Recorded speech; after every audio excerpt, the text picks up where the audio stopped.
ثاني مسلمان گەر دڵی بە پاداشتەکانی خوا خۆش بێ سوبحانەهو وتەعالە و دڵنیا بێ کە پاداشتی خوا زۆرە لە دنیا و لە قیامەتە،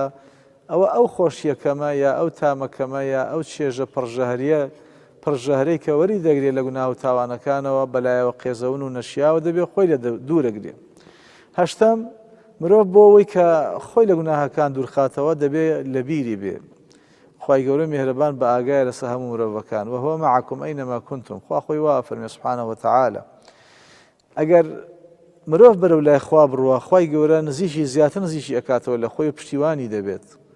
چونکە ئین الله مع المؤمنین، خوا لە پشت و پەنا و هاوکاری و یارمەتی بەردەوامی بڕوادارانایە. ئین الله مع المتقین، خوای گەورە لە پشتیوانی و هاوکاری بەردەوامی متەقیانە، ئەوانە کە دەیانەوێت خۆیان لە حرام بپارێزن و چاکەکان بە ئەنجام بگێنن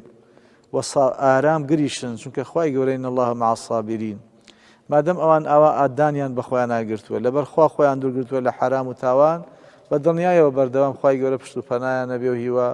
هیوا و ئاواتەکانیان بە ئەنجام دەگەێنێ. مرۆڤی مسلمان لە هەر ساتێکە لە خوا ترسا خوای گەورە میهرەبان پاداشتی بەخێر دەداتەوە، وەکو ئەو سیانەی کە پێغەمبەر عەلەیهی سەڵات وەسەلام فەرمێت چوونە شکەوتێک و لە تاوی باران و بەردێکی زۆر گەورەی زەبەلاح گابەردێکی گەورە هات بەردەمی ئەشکەوتەکەی گرت،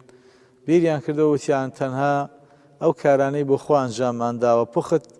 با ئەمڕۆ ئەوە بکەینەوە هۆکارێک تا خوای گەورە دوعاکانمان قبوڵ کا و ڕزگارمان کە.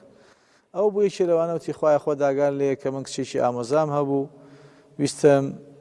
دەست درێژی بکەمە سەری، ئەوە بوو 150 دینار لە ڕێوایەتێکە فەرمێ پێمدا، دیارە دیناری ئاڵتونی ئەو کاتە بوو کە ویستم نزیکی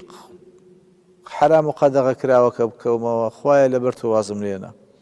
خوایە گەر ئەو کارم لە پێناوی تۆی ئەنجام داوە ئین كنت فعلت ابتغاء وجهك یا رب العالمین فافرج عنا ما نحن فيه. خوایە ڕزگارمان کە لەم کێشە و گرفتە لەبەرەوەی خۆی لەو شوێنەیە بە لە حرام و لە تاوان و لە گوناه بە دوورگرتە بخوا دەروی خێری لێ کردەوە.